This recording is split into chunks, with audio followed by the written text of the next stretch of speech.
Bom dia para quem é de dia e boa noite para quem é de noite.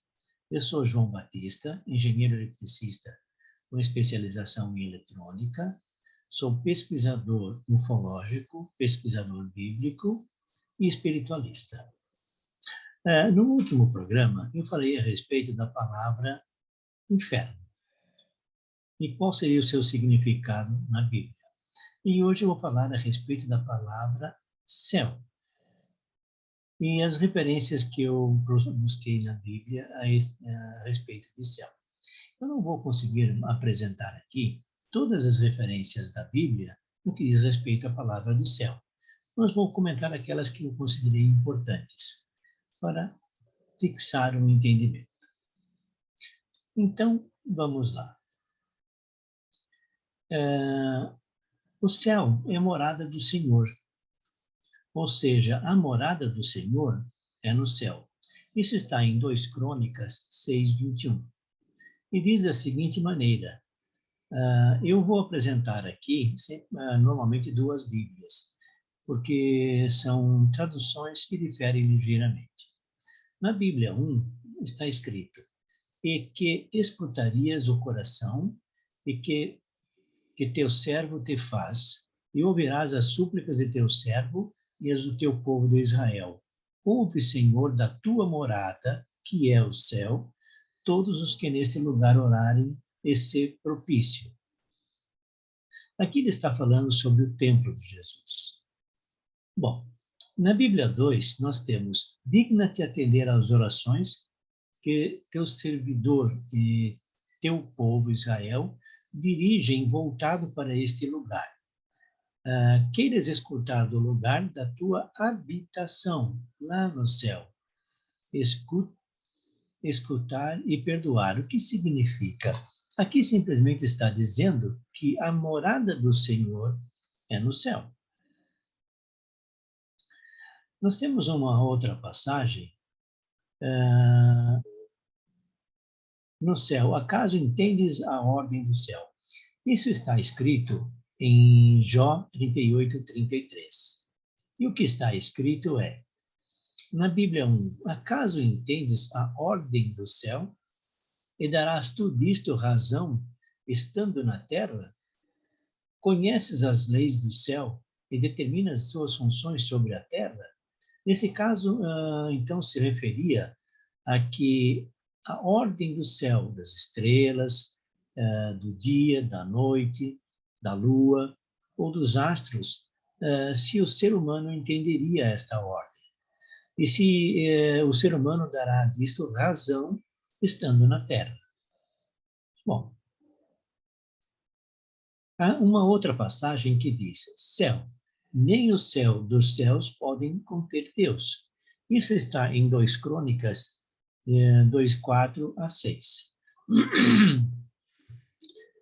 E em 2 Crônicas fala o seguinte, o templo que vou construir deve ser grande, pois o nosso Deus é maior que todos os deuses. Mas quem será capaz dele construir um templo?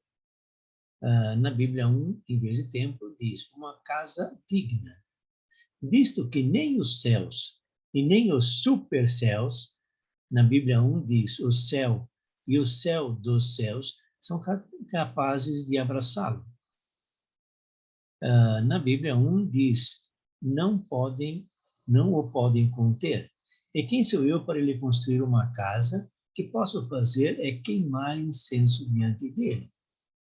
Aqui simplesmente se diz que vai construir um templo ao Deus, que é maior do que todos os deuses. Esta frase também, Deus é maior que todos os deuses, nós vamos comentar numa outra live, num outro programa. Nós vamos continuar. E quem será capaz de construir uma casa digna, visto que nem os céus e os céus dos céus são capazes de abraçá-lo? Ou seja, não o podem conter? E quem sou eu para lhe construir uma casa que posso fazer é queimar incenso diante dele? Ele diz o seguinte, o interlocutor, que o máximo que ele pode fazer é queimar incenso diante do templo. porque o templo não pode conter a Deus, que é muito maior do que qualquer outra coisa. Bom, nós temos ainda uma outra referência sobre o céu e sobre os céus dos céus, que está em Deuteronômio 10:14, que diz o seguinte: Eis que do Senhor, teu Deus, são os céus, e os céus dos céus, a terra e tudo que nela existe. O que quer dizer isto? Que tudo pertence a Deus.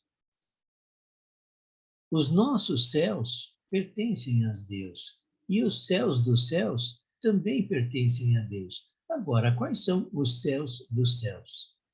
Será que aqui se refere ao nosso céu, que naquela época, há 2.000 anos atrás ou há 4.000 anos atrás, se conheciam apenas o céu como aquele azul celeste quando se olhava para o céu?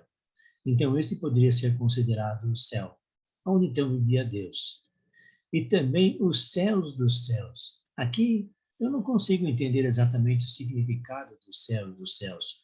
Nós podemos entender que existem outros céus além deste.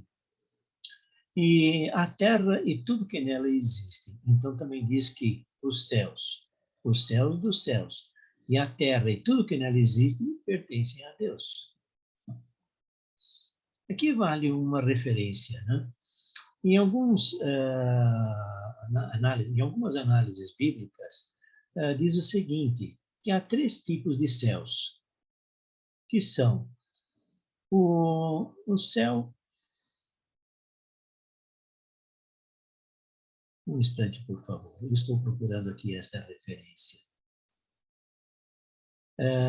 Fala o céu, que é a nossa atmosfera. Onde estão as nuvens? Então, esse é um tipo de céu. Um outro tipo de céu é o espaço onde estão contidas as estrelas. E o terceiro céu é um céu espiritual, que é a habitação de Deus e dos anjos. Deus não mora nas nuvens, ele mora no céu espiritual. Quem quer estar junto a Deus no céu para sempre, precisa convidar a Jesus para entrar na sua vida. Aqui já é uma referência para cativar as pessoas a seguir Jesus. Eu acho que se deve seguir, Jesus deve ser seguido, mas não apenas entrar no céu quem segue Jesus, mas todos que seguem o que é correto. Eu não vou entrar em questão agora sobre o que é correto, mas apenas sobre o céu. Então, há uma referência ao céu espiritual também na Bíblia. Ou seja, na Bíblia não, no entendimento de algumas pessoas. Bom, continuando. O céu e os céus dos céus, a casa de Deus foi construída não para Deus morar nela, pois nem o céu e nem os céus dos céus podem contê-lo. Como nós já vimos acima, né? Em outra citação, quanto menos na casa que Salomão edificou, porém foi feito para atender à oração dos seus servos. Aqui então vamos ler agora a citação da Bíblia número 1 e a citação na Bíblia número 2. Para não ter que ler as duas por inteiro, eu vou ler da Bíblia 1 e depois colocar onde há diferenças as citações da Bíblia 2. Então vamos nós. 2 Crônicas 6, de 18 a 21. Pois, crível que habite Deus com os homens sobre a terra? Isto é uma pergunta que é feita. Se o céu e os céus dos céus não te podem conter, e na Bíblia 2 diz sobre esse trecho, eis que os céus e os supercéus não te podem abranger. Continuando a leitura da Bíblia 1, quanto menos esta casa que eu edifiquei, mas ela foi feita a fim de atenderes à oração do teu servo. Então, a casa de Deus no céu, o templo, foi feito somente para a fim de que Deus atenda a oração do servo e as suas súplicas e as orações do povo através dos pontífices.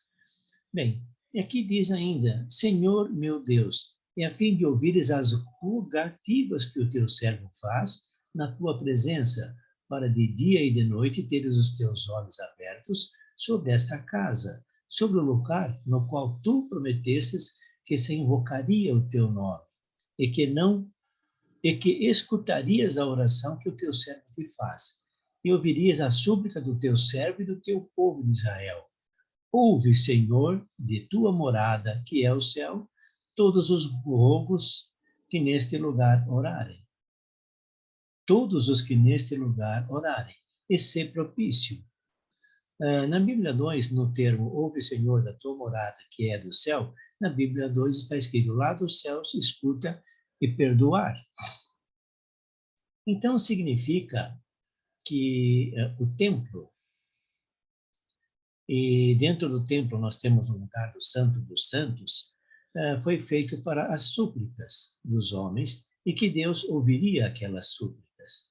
Aqui eu gostaria de fazer um comentário. O sumo pontífice, quando entrava no Santo dos Santos, usava uma vestimenta com muitos sininhos em volta da aba da roupa dele. Aqui fica uma pergunta minha. Será que esses sininhos eram para alertar, era uma campainha para alertar que Deus ouvisse aos homens, que os homens estavam entrando no templo, no local do Santo dos Santos, para então fazer as rogativas, para então conversarem com o Senhor?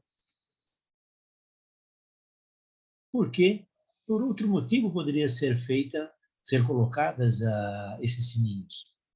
Há quem diga, por exemplo, que esses sininhos foram feitos com um determinado objetivo, que era perceber se o sumo pontífice estava vivo quando entrasse no lugar dos santos, porque eles temiam que se alguma coisa desse errado, o sumo pontífice seria fulminantemente eliminado, morreria.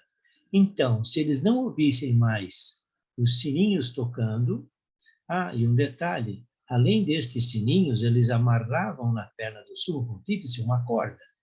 E quando deixassem de ouvir os sininhos, significa que ele poderia estar morto. E como ninguém poderia entrar no local do Santo dos Santos, porque poderia morrer, então eles teriam como puxar o corpo morto do sumo pontífice. Bom, eu não achei referências a esta dedução na Bíblia, mas eu vi essa dedução em outros lugares. Mas fica ainda a minha pergunta aqui.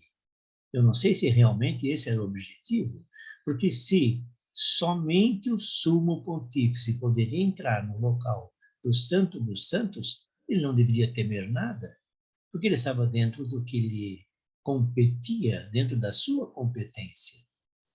Agora, ainda vejo novamente, será que os sininhos na aba da vestimenta do sumo pontífice não seria algo para alertar que os homens queriam falar com Deus através da arca? Da arca não, desculpe, sim, da arca da aliança.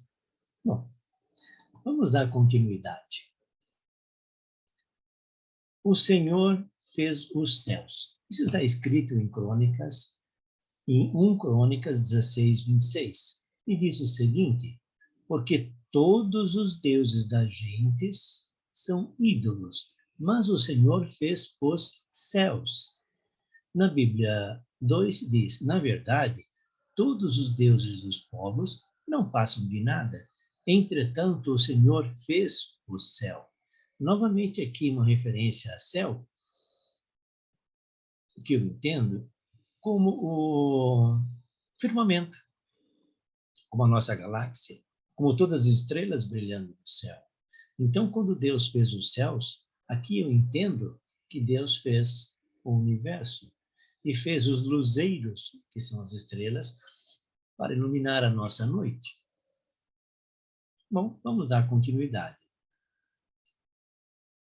Em Esdras 6:9 diz, Deus do céu, da seguinte maneira, o que for necessário para os holocaustos ao Deus do céu, como novilhos, carneiros, cordeiros, trigo, sal, vinho, azeite, tudo lhes deve ser fornecido a cada dia sem falta, conforme as determinações dos sacerdotes de Jerusalém. Mas olhe aqui, o que for necessário para os holocaustos do Deus do céu. Ao Deus do céu. Isso significa que o Deus israelense é o Deus dos céus, é o Deus do universo. Nesse caso, então, a referência poderia ser anotada como o Deus do universo. Bom, vamos continuar ainda. Em Esdras 5:11, diz, Deus do céu e da terra. E vamos ler então Esdras 5:11. E foi esta a resposta que nos deram. Somos servidores do Deus do céu e da terra. E reconstruímos o templo que já existiu antes por muitos anos, construído e acabado por um grande rei de Israel. Então, aqui, o termo que eu referencio é somos servidores do Deus do céu e da terra. Nesse caso, ele referencia que o Deus de Israel é o Deus da terra e também o Deus do céu, ou seja, mais uma referência ao Deus do universo. Bom, nós temos ainda Sanabalate, o Norita, Tobias, servo amonita, e Gósen árabe, souberam e zombaram de Neemias. E ele disse que o Deus do céu é quem ajudava a ele e aos judeus. Bom, vamos ler então agora Neemias 2, 19 e 20. Quando Sanabalate, o Ronita, e Tobias, o funcionário ou servo amonita, bem como Gossém, o árabe, o souberam, riam de nós e nos desprezavam, dizendo, quem é que estáis fazendo aqui? Que é que estáis fazendo aqui? Quereis revoltar-vos contra o rei? Eu lhes respondi, dizendo, o Deus do céu nos dará sucesso. Somos seus servidores, estamos decididos a reconstruir.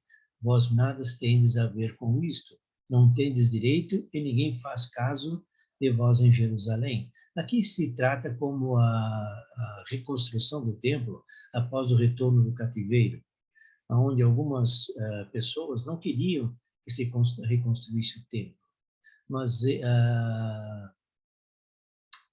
Mas os israelitas disseram, eu lhe respondi, o Deus do céu nos dará sucesso na reconstrução do templo.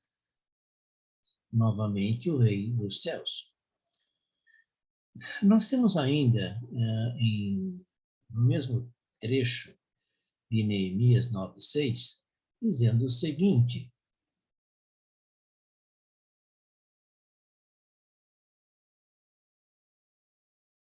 não agora se referenciando.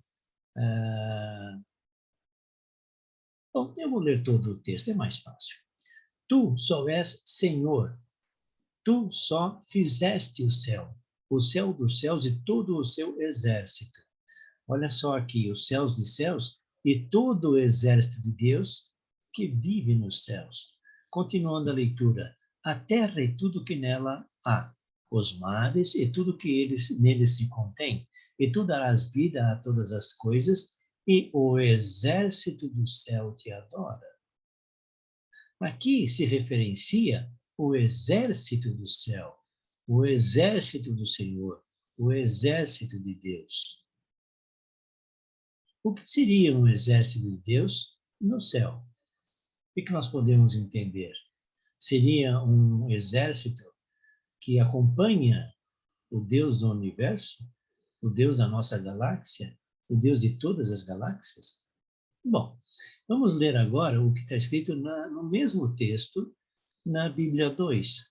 Tu, Senhor, és o único. Tu fizeste o céu e os céus dos céus e todo o seu exército, e a terra que não tu existe, etc. e tal, e no final diz, a ti adora o exército celeste. Bom, nós temos aqui, então, sobre um exército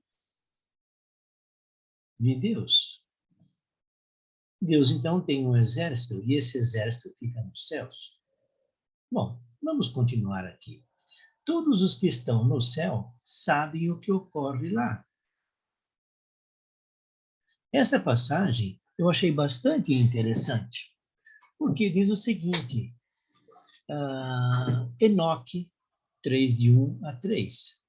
Eu sei que Enoque não é um livro que atualmente faz parte do cânon bíblico, embora já tenha feito anteriormente parte do cânon bíblico. A partir de um certo momento, os religiosos resolveram transformá-lo em apócrifo, mas ele já fez parte da Bíblia. E diz o seguinte, em Enoque 3, de 1 a 3, todos os que estão nos céus sabem o que transcorre lá.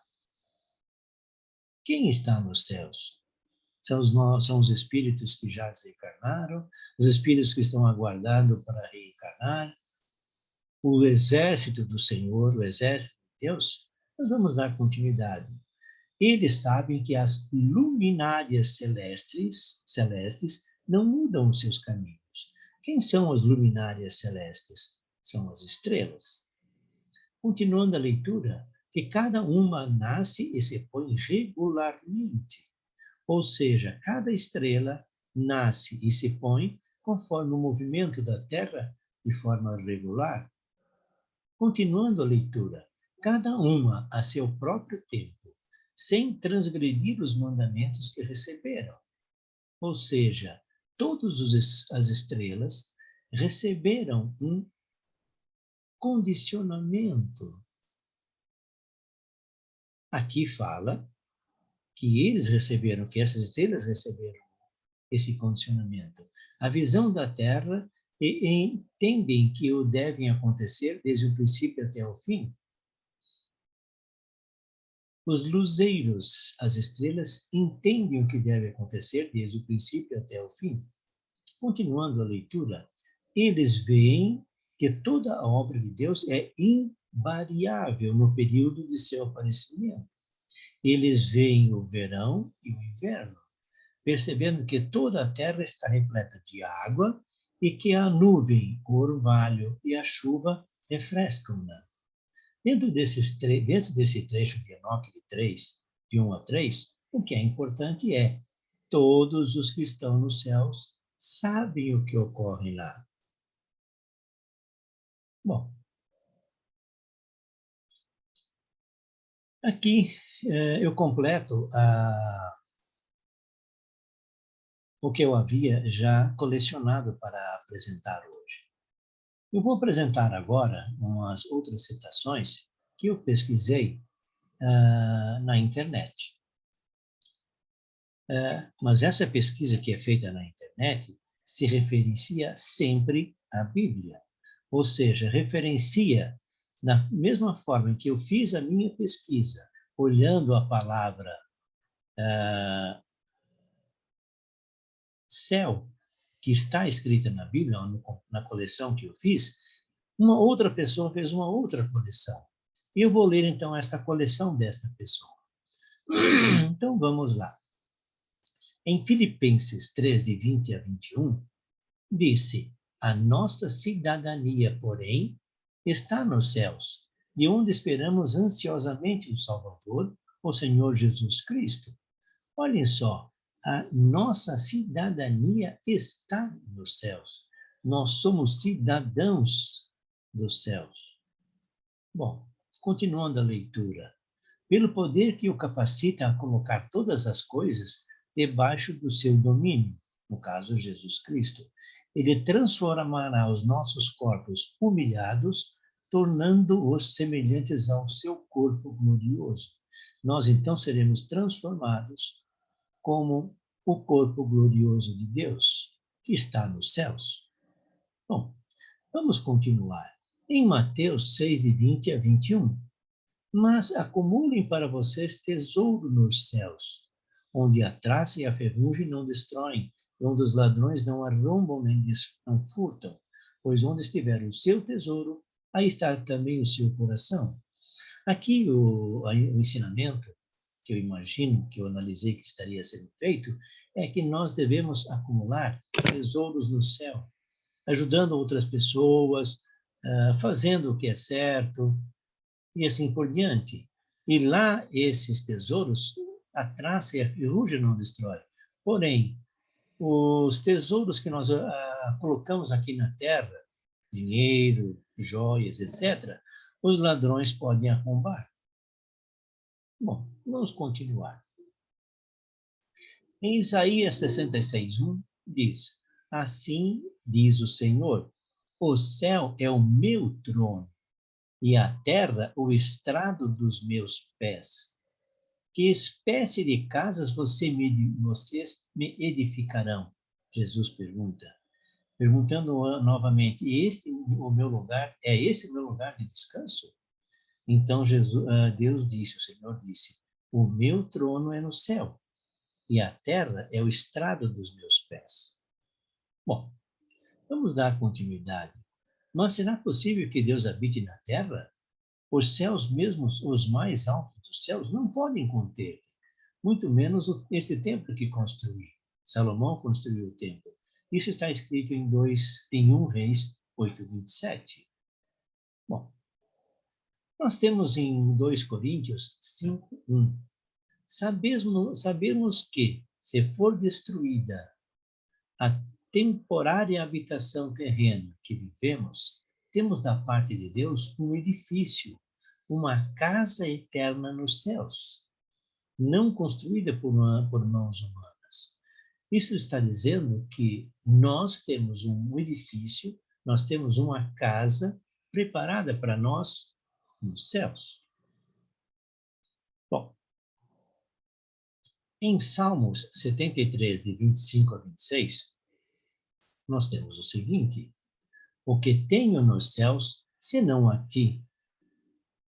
E ele diz: o que eu tenho nos céus é somente a Deus. E na terra nada mais desejo, além de estar junto a ti. O meu corpo e o meu coração poderão fraquejar, mas Deus é a força do meu coração e minha esperança para sempre.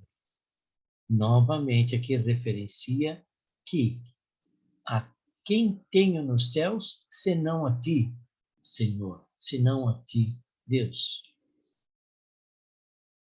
Outra coisa aqui, em 2 Coríntios 12, de 1 a 4, eu vou ler apenas um trecho de tudo isto para não ficar muito extenso. Conheço um homem em Cristo que há 14 anos foi arrebatado ao terceiro céu. Se foi em corpo ou fora do corpo, não sei, mas Deus o sabe.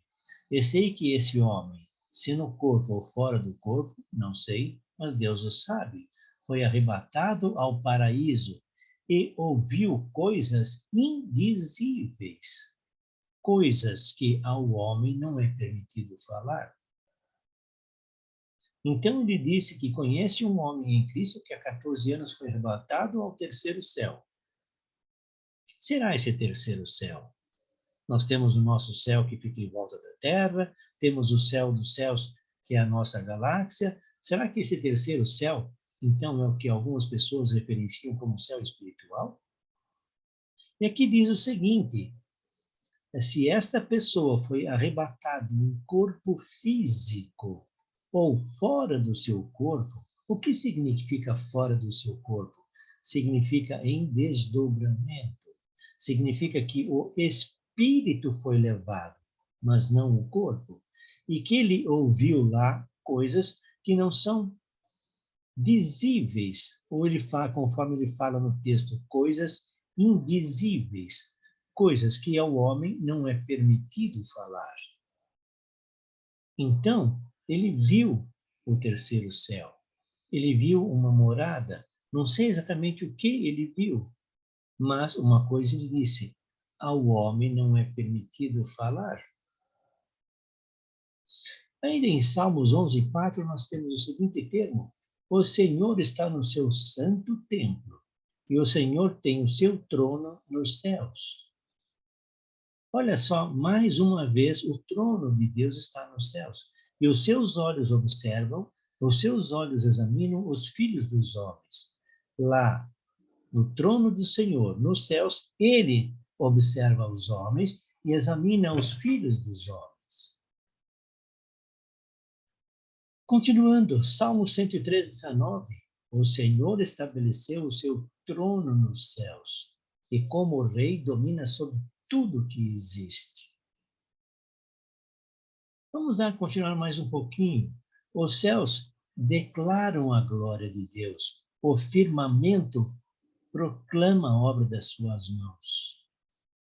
Novamente aqui diz que a glória de Deus é declarada pelos céus, ou nos céus. E o firmamento, as estrelas, no caso, proclamam a obra das suas mãos. Bom, eu li aqui alguns trechos da Bíblia que versam sobre a palavra céu. Eu só quis fazer isto para referenciar o que é dito da seguinte maneira: os maus vão para o inferno e os bons vão para o céu. Como nós vimos no programa anterior, inferno significa cova, sepulcro, lixão. E os céus, o que significam? Será que os céus são um mundo espiritual? É o mundo dos espíritos quando desencarnam? E que nós, no nosso corpo, que é um robozinho biológico, somos animados por esses espíritos e esses espíritos voltam para o céu? E dependendo das obras que esse espírito fez enquanto estava encarnado, naquele momento, então ele vai receber o galardão do prêmio do céu se ele foi bom, e vai receber o galardão do inferno, caso não tenha sido bom. Isto eu fiz para que todos avaliem, para que todos pensem no significado do céu. Nós vimos aqui em vários trechos bíblicos que os céus se referenciam às estrelas, à nossa galáxia, ao universo. E Deus está nos céus e de lá nos observa. E Deus nos céus tem um grande exército, com milhares de elementos neste exército. Para que Deus precisaria de um exército? Para se proteger? Para nos proteger? Aqui fica essa pergunta. Bom, mais uma vez, eu sempre digo, não acreditem em mim. Pesquisem, busquem a verdade. Ela está em vários lugares. Ela está em escritos bíblicos, ela está em apócrifos, ela está na mão de muitos sábios. E na mão dos avatares que vieram dar um norte ao nosso planeta, como Melquisedeque, como Jesus e tantos outros. Bom, este programa é apresentado nas segundas-feiras na Crom TV. Eu peço que assinalem lá aquele breguetinho do gostei e o sininho para se inscreverem, para que as nossas mensagens, tanto as minhas quanto as de todos os participantes da Crom TV, atinjam o maior número de pessoas. Deus abençoe a todos. Namastê. Até a próxima.